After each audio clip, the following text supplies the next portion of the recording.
কেমন আছো? ভালো না থেকে উপায় আছে আর? কোরবানির টাইম, চারিদিকে গরুর কারবার। এখন তো তোমার ট্রাকটা খুশির ট্রাক। দেশে থাকলে তোমার পাশের সিটটা কিন্তু আমিই বইতাম।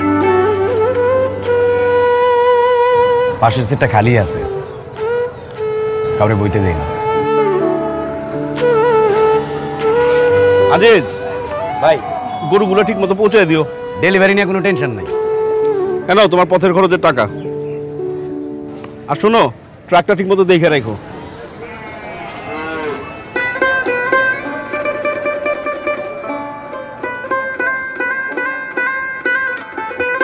ঘর সারা, তাই মন খারাপ। আমার নিজেরও একটা ঘর নাই রে। বাইরে বিদেশ পাঠাইতে নিজের ট্রাকটা বেঁচে দিছি। ট্রাকটা দিয়ে দেশের এই সীমানা থেকে ওই সীমানা কত ঘুরে বেড়াইছি। এটা ভাড়াই চালানো ট্রাক। নিজের একটা গাড়ি, নিজের একটা ঘরকে কখনো হইব?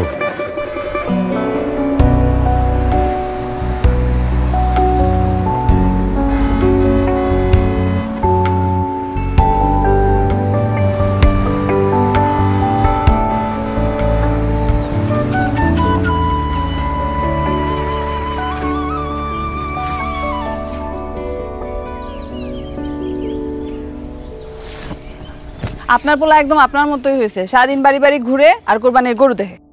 থাক না, ঈদের সময়। আর ঈদ আপনারই কাছে পাই না, দিনের পর দিন এই খুশিই তো কোরবানি দিতেছি। জানো আজ না মেলা গরু দেখছি, তুমি কবে চাকে করে গরু নিয়ে আসবা? আমার নিজেও একটা গাড়ি হোক, তারপর ইয়া বড় একটা গরু আনবো তোমার লাইগা। কত বড়? এত বড়? এত বড়? এত বড়?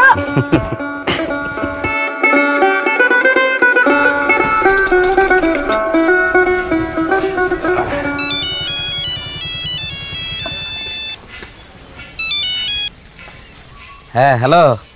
কাল তো ঈদ, টাকাটা দিতে পারলাম না ভাই, খুব টানাটানি যাইতেছে। এত চিন্তা কিসের? এই ঈদে পারস না, সামনের ঈদে পাঠাবি।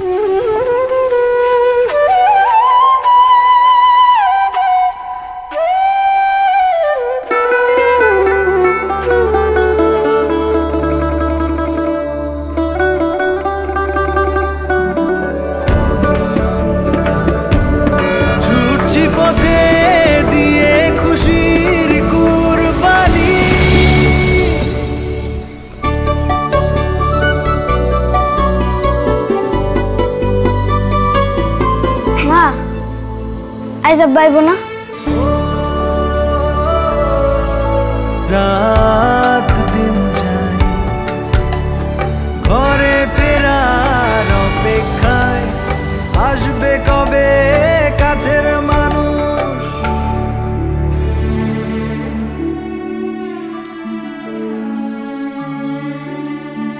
ঈদের দিন তো শেষ, এদের খাওয়ান বামু তো। ঈদ তো এখনো শেষ হয় নাই, শুরু হইলো মাত্র। যাও হাত মুখ ধুয়ে আসো।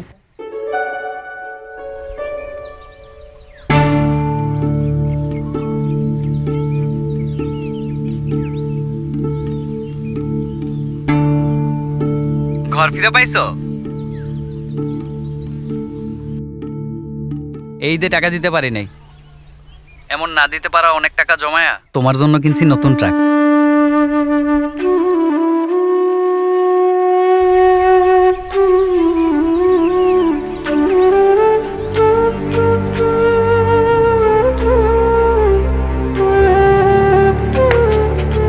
তোমার গাড়ি, তোমার ঘর।